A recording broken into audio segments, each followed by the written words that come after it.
Hello hello everyone, good morning and good evening. এর আগে আমি একটা ভিডিও আপলোড করেছিলাম এবং আমি সারা জাগানো রেসপন্স পেয়েছি। এত লোক ভিডিওটাকে দেখবে সেটা আমি একদমই ভাবিনি। তো আমি সত্যি খুব এক্সাইটেড যে এত লোক আমার ভিডিওটা দেখেছে এবং তার মধ্যে আমার একটি বন্ধু কোশ্চেনও করেছেন। আমি অবশ্যই তার কোশ্চেনটা রিপ্লাই দেবো।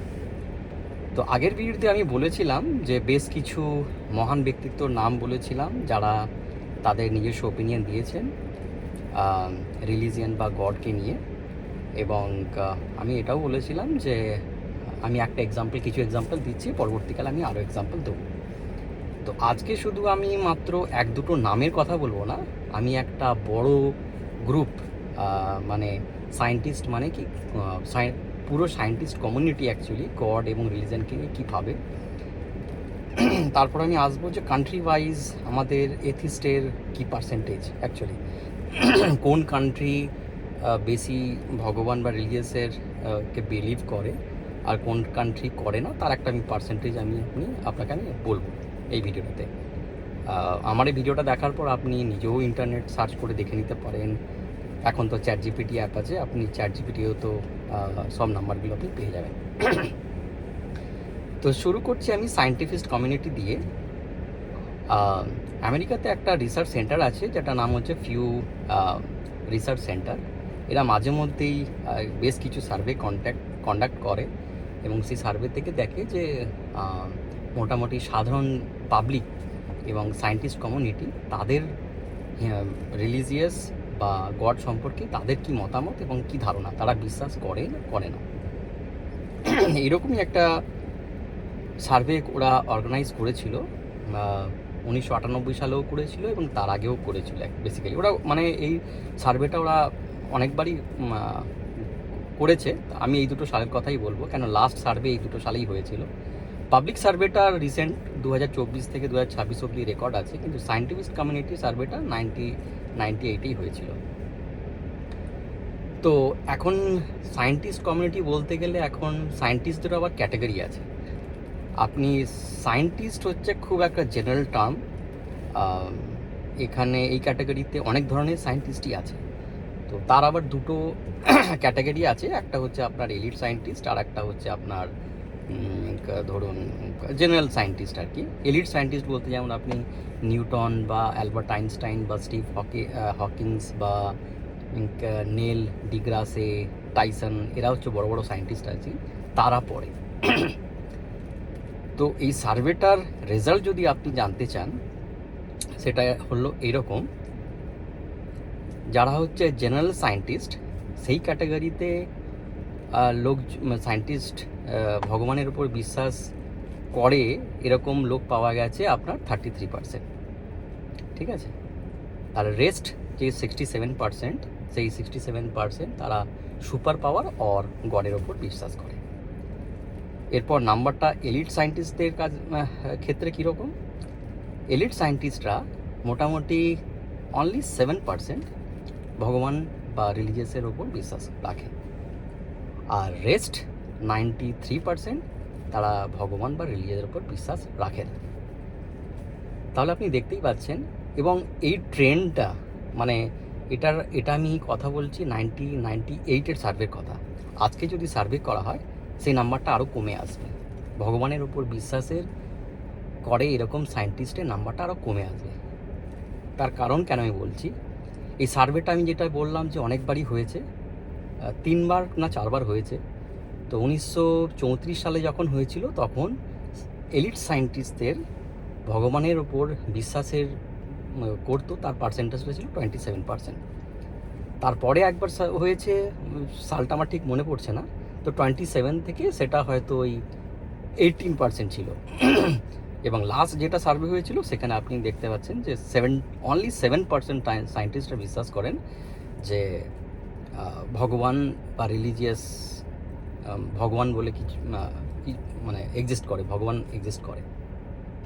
তাহলে এখান থেকে আপনি যদি স্ট্যাটিস্টিক্স দেখেন এবং আপনার যদি নিজস্ব একটা অ্যানালাইসিস থাকে, তাহলে আপনি এটা পরিষ্কার বুঝতে পারবেন যে আগামী 100 বছরে এলিট সায়েন্টিস্টরা কখনোই ভগবানকে বিশ্বাস করবেন না। কোনো এলিট সায়েন্টিস্টরা ভগবানকে বিশ্বাস করবেন না।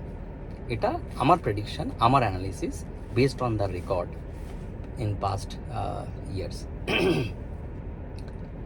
এরপর আমি আপনাদের বললাম যে এলিট সায়েন্টিস্ট বা জেনারেল সায়েন্টিস্টদের পার্সোনাল ভিউর কথা বললাম।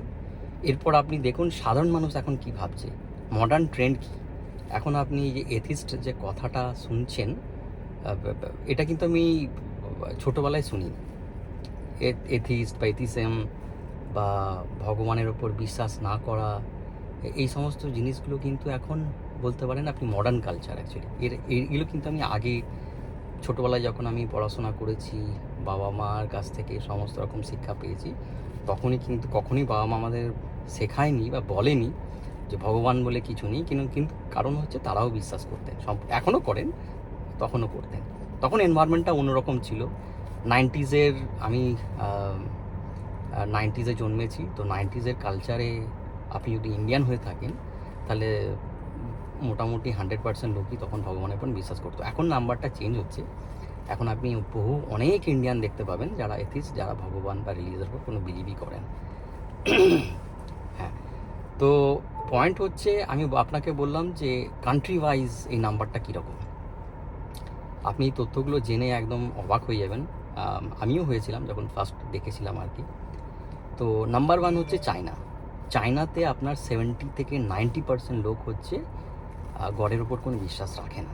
70 to 90%, ঠিক আছে। আর অ্যান্ড এটা হচ্ছে কিন্তু বেসড অন দ্য রেজাল্টস, যে সার্ভে করা হয়েছিল তার যা রেজাল্টস বেরিয়েছে, তার রেজাল্টের উপর ভিত্তি করে। এটা কিন্তু কেউ মানে প্রেডিক্ট করছে না, এটা কিন্তু এক্স্যাক্ট যা রেজাল্ট বেরিয়েছিল তার নাম্বারগুলো আপনাকে বলছি। তারপরেই হচ্ছে আপনার চায়নার পর হচ্ছে আপনার জাপান। জাপানের ওই 60 to 70% লোকজন বিশ্বাস করে না। তারপর হচ্ছে সাউথ কোরিয়াও তাই, 60 to 70%। তারপরে হচ্ছে ইউকেতে অলমোস্ট 50% লোকজন গডকে বিশ্বাস করে না। তারপরে হয়ে গেছে আপনার অস্ট্রেলিয়াতে আপনার 20% ধরে রাখুন যারা ভগবানকে বিশ্বাস করে না। আর আপনি যদি রেটটা দেখেন, বেসিক্যালি আপনার ইস্ট এশিয়ার কান্ট্রিগুলো ভগবানকে বিশ্বাস করাটা আর কি কমে আসছে। আর ইউরোপিয়ান কান্ট্রি এবং ইউএসএতেও আপনার ইয়েটা কমে আসছে, ভগবানের প্রতি বিশ্বাসের মানে সংখ্যাটা কমে আসছে, মানে এথিস্টের সংখ্যা বাড়ছে। ইউএসএতে নাম্বারটা অনেক হিউজ নয়, 7%, 7 to 10%। তারও একটা কারণ আছে, কেন ইউএস হচ্ছে ল্যান্ড অফ ইমিগ্রেশন। গোটা পৃথিবীর মানুষ এখানে এসে জড়ো হচ্ছে, তো সেখানে আপনার সেটা একটা বড় ফ্যাক্টর আছে। তার কারণে আপনি এই বিরাট বড় পার্সেন্টেজ আপনি দেখতে পাবেন না ইউএসএতে। তো এথিস্টের সংখ্যা কম্পারেটিভলি অনেক লো। ইউরোপ, তারপরে সুইডেন, এদের সঙ্গে কম্পেয়ার করলে অনেকটাই লো। চায়না বা ইউরোপিয়ান কান্ট্রির সঙ্গে যদি আপনি কম্পেয়ার করে দেখেন, এথিস্টের সংখ্যা রিলেটিভলি অনেক লো ইন ইউএসএতে। হ্যাঁ, এরপর আপনার মনে হয়তো কোশ্চেন হতে পারে যে ইন্ডিয়ার নাম্বারটা কত। দেখুন, ইন্ডিয়ার নাম্বারটা জেনে কোনো লাভ নেই, কারণ হচ্ছে ইন্ডিয়া হচ্ছে আপনার ইন্ডিয়া, পাকিস্তান, বাংলাদেশ এখনও পর্যন্ত অলমোস্ট 100% লোকের বিশ্বাস আছে ভগবানের প্রতি। আপনি তো ইন্ডিয়াতে একটা ইয়েও শুনে থাকবেন যে 33 কোটি দেবদেবিতার কথা আপনি শুনে থাকবেন। 33 কোটি অ্যাকচুয়ালি দেবতা নেই, ওটা একটা ভুলভাবে ওটাকে লোকজন ভাবে। 33টা ক্যাটেগরি আছে, সেই ক্যাটেগরির মধ্যে আপনার অনেক অনেক দেবদেবতা আর কি আছে। তো ইন্ডিয়া, পাকিস্তান, বাংলাদেশে এখনও পর্যন্ত, ইন্ডিয়াতে এখন পার্সেন্টেজটা হচ্ছে 99% লোকের বিশ্বাস ভগবানের প্রতি। 1%, তো 1%ও হবে কি না আমি বিশ্বাস করি না, হয়তো আরও কম হবে, 0.34 বা 5% এরকম হবে। কিন্তু পাকিস্তান, বাংলাদেশ, ইরান, সমস্ত মিডল ইস্ট কান্ট্রিজগুলোতে কিন্তু এই নাম্বারটা খুবই হাই। মানে এশিয়াতে আপনি যদি যান, ইস্ট এশিয়া ছাড়া, ইস্ট এশিয়ার মধ্যে আপনার কোন কোন কান্ট্রিগুলো পড়ে, যেমন হচ্ছে চায়না পড়ে, সাউথ কোরিয়া পড়ে, জাপান পড়ে, এই সমস্ত কান্ট্রিগুলো কিন্তু এথিস্টের সংখ্যা অনেক বেশি বাড়ছে। এর কতটা বাড়ছে সেটা যদি আপনি জানতে চান, সেই নাম্বারটা আপনাকে বলছি। আপনি যদি ইউরোপিয়ান কান্ট্রি এবং ইউএসএকে কনসিডার করেন, তাহলে লাস্ট 2010 থেকে 2020 পর্যন্ত এথিস্টের সংখ্যা বেড়েছে 10 থেকে 13%। হ্যাঁ, তার মানে যদি এই ট্রেন্ড থাকে, তাহলে আগামী 100 বছরে মোটামুটি আপনি ধরে রাখতে পারেন সমস্ত ইউরোপিয়ান কান্ট্রি 100% এথিস্ট হয়ে যাবে। চায়না তো নেক্সট 5 ইয়ার্সই হয়ে যাবে, কেন অলরেডি ওরা 70-90% ভগবানের উপর বিশ্বাস করে না। আর তারপরে তো আমি বললাম যে ইউকে আছে, সুইডেন আছে, চেক রিপাবলিক আছে, এই সমস্ত কান্ট্রিগুলো আছে। তো মুদ্রা কথা হলো এই, যে আমি আপনাকে আগে বলেছিলাম বেশ কিছু ফেমাস মানে পার্সনদের কথা, তাদের কি ওপিনিয়ন আজকে আমি আপনাকে বললাম। যে বড় গ্রুপ মানে সায়েন্টিস্ট কমিউনিটি বা সাধারণ মানুষ, বিভিন্ন পৃথিবীর সাধারণ মানুষ কী চিন্তাভাবনা রাখেন, তো আপনি একটু ঘাঁটাঘাঁটি করে দেখতে পারেন। হ্যাঁ, আর এরপরে হচ্ছে আমার একটা ফ্রেন্ড কমেন্ট করে একটা কোশ্চেন করেছিল যে যে সায়েন্স আর গড তো প্যারালালি চলে, দুটোকে কখনো আলাদাই করা যায় না।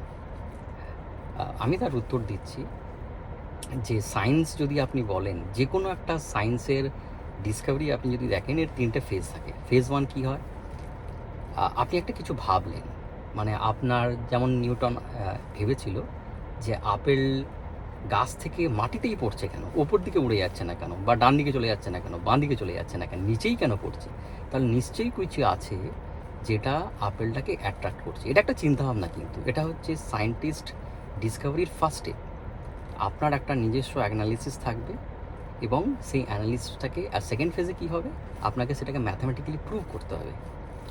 আপনার অ্যানালিসিস হল, প্রথমে আপনার একটা লজিক থাকলো কোনো একটা জিনিসকে নিয়ে, সেই লজিকটাকে প্রুভ করার জন্য আপনি সেটাকে সেকেন্ড ফেজে ম্যাথামেটিক্যালি প্রুভ করলেন।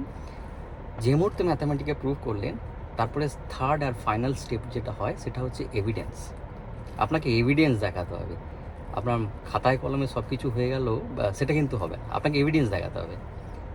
তো আমরা জানি নিউটনের আবিষ্কার, সবথেকে ফেমাস আবিষ্কার হচ্ছে গ্র্যাভিটি। তো গ্র্যাভিটির উনি অ্যানালিসিসও করেছিলেন, ওনার লজিকও ছিল, সেটাকে ম্যাথামেটিক্যালি প্রুভও করেছেন, এবং সেটা আমরা দৈনন্দিন জীবনে সেটার প্র্যাকটিক্যাল এক্সাম্পল দেখতেও পাই। ঠিক আছে, তার এটা হচ্ছে কমপ্লিট ফেজ। এরপর যদি আপনি বলেন যে গডকে ডিসাইড করতে গেলে আপনি কি পারবেন এই 3টে ফেজেই যেতে?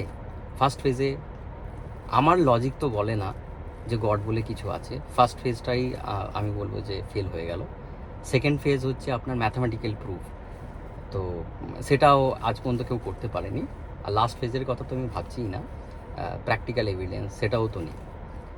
তো সায়েন্স আর গড প্যারালালি চলে, আমার বন্ধু যে কমেন্টে জানিয়েছে, তো সেই ব্যাপারটা আমি অ্যাকসেপ্ট করছি না। আর দ্বিতীয় কোশ্চেন আর একটা করেছিল যে ভগবানের ওপর বিশ্বাস যদি চলে যায়, তাহলে তো মানুষ যা তা করবে। মানুষ মনে করবে যে আমাকে কেউ দেখছে না, আমি যতই পাপ করি না কেন আমার তো কিছু হবেই না, কারণ ভগবানই তো নেই। না, ব্যাপারটা সেরকম নয়। কারণ আমি যেই সংখ্যাগুলো বললাম, বিভিন্ন ইউরোপিয়ান কান্ট্রিজ, চায়না, জাপান, এই সমস্ত কান্ট্রিতে তো এথিস্ট সংখ্যা বাড়ছে।